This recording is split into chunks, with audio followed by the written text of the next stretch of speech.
Well, it's always a great pleasure to talk with Kishore because it immediately makes me think in ways that I don't normally have to think. The first thought that occurs to me after hearing your remarks is this. You ask, what's the United States' new strategy post-1972, I guess we could call it an engagement. I would like to ask you, what do you think China's strategy is?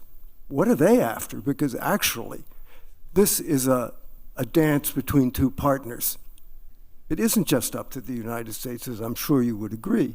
So what do you think China is after? And if I may ask you a question, what power with great power pretensions adopts wolf warrior diplomacy, who antagonizes Canada, Sweden, Norway, Australia, India? I could go on. And why? What's going on here? How is that in the advantage of anybody, much less China? I was looking forward to the opening remarks of.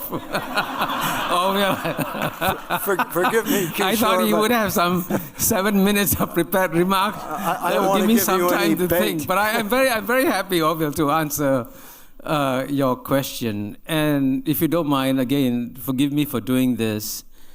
When you talk about our world and how the world sees, especially what China's goals and strategies are, I want you to bear in mind a very important statistic, which is that 12% of the world's population lives in the West, and 88% of the world's population lives outside the West. And let me make one point very clearly and very boldly at the very beginning. How the 12% views China is not how the 88% views China.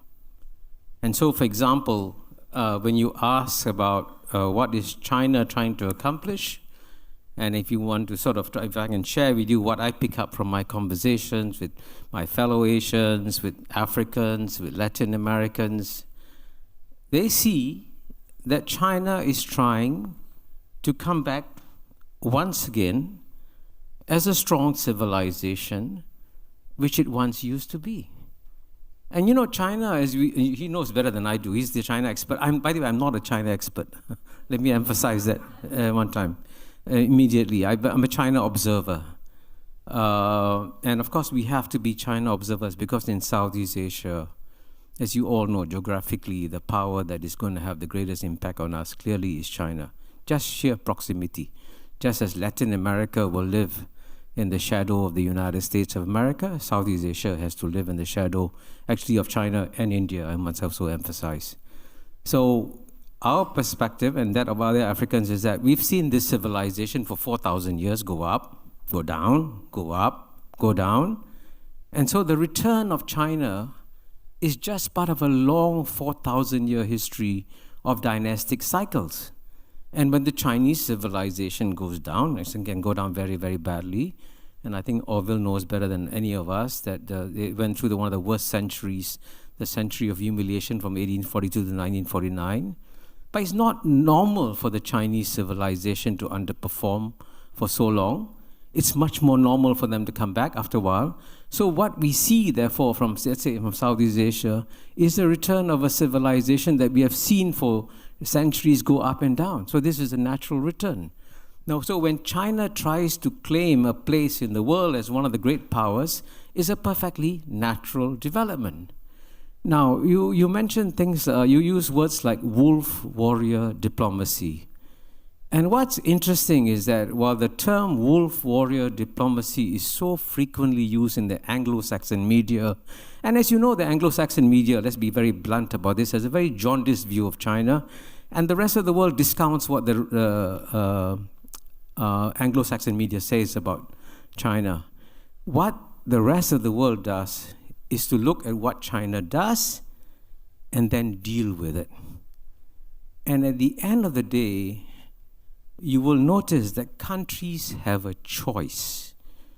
Do they want to trade with China, or do they not want to trade with China? And if you look at the deeds, China today does far more trade with the rest of the world than the United States does. By the way, we do want to have trade with the United States too. But trade, as you know, is a voluntary activity.